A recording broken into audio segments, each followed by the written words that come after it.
Uh, Mika is asking about the wide receiver rotation. We appreciate the question. So I was about to say, with losing so many, well, it's really Emeka Buka is the loss, but two established guys behind him, and they like to play four for sure.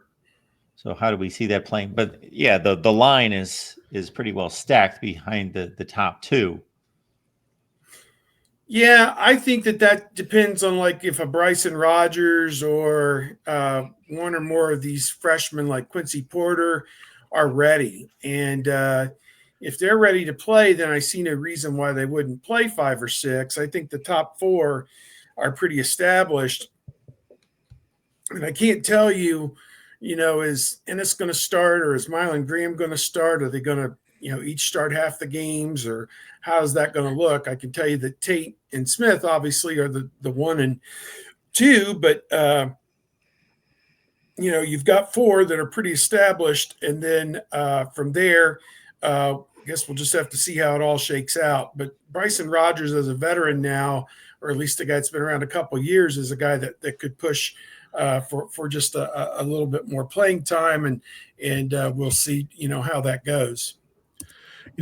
This is one of the questions that I wanted to ask of Ryan Day and Brian Hartline today, but we get one question and you got to go, because I do think last year was the first year since Ryan Day got to Ohio State that you only had 3 receivers play more than 200 snaps. And, in previous years it had been 4, 5, or 6. And last year it was just Jeremiah Smith, Emeka, and Carnell Tate, which when it's those 3, you can understand why you're not going to put another receiver in for them for much of the game.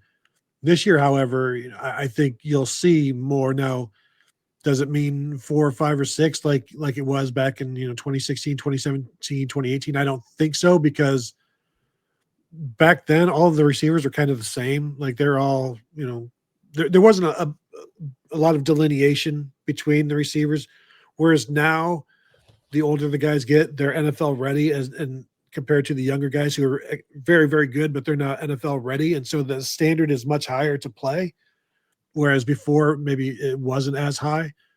So now you've got to get that standard up for everybody. And Brian Hartline said it today that you can judge your room by how good the freshmen are, and he really likes this group.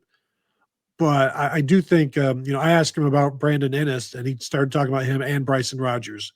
Somebody asked him about Quincy Porter, and he started talking about all of the freshmen. So he's not really interested in singling anybody out right now, which I think is a good thing, because, you ask him about this one person, he'll talk about it, but also say this guy also, because when you ask about the slot, it's Brandon Ennis and it's Bryson Rogers.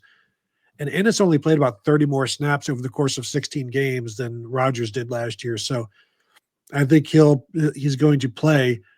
But I do think it'll be Ennis as your starter and then Rogers as your backup in the slot.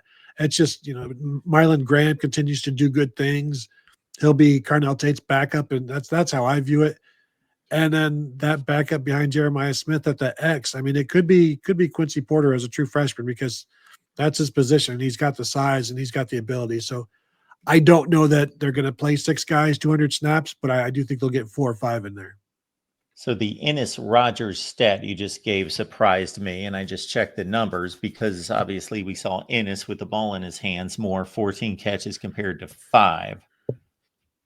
Yeah, I'm just looking real quick. So it was like 195 snaps last year for Ennis and 163 for Rogers, and they were the 4th and 5th receivers last year. So you would think they would just all kind of move up, but yeah, the production, he's only gotten a couple of catches in his career, Rogers, but he's a guy that always shines in practice. They talked about him a year or 2 ago where, his target completion percentage was up there with Michael Thomas back when he was practicing at Ohio State. So when you throw him the ball, he catches it and he beats his man and he makes a play. So that eventually will translate to the field. It's just the amount of opportunities I think are going to be difficult, because, and this is what I asked Brian Hartline today about, was when you're moving Jeremiah Smith and Carnell Tate into the slot, how does that, what do you need to see from Brandon Ennis? How does that impact him? He's like, it doesn't doesn't impact him, but it does because it takes him off the field at times. And so when you're taking that guy off the field, if he, even though he will need to play outside at times, so they're working with him on that. But that slot receiver is going to come off the field at times when they're moving Carnell Tate or Jeremiah Smith into the slot, or that slot guy is also going to come off the field when they're playing two tight ends, and they're going to play two tight ends a lot because they like Will Kazmarek on the end, and you went and got Max Clare for a reason, so he's going to play a lot. So whenever you've got two tight ends on the field, your slot receiver is back on the sideline.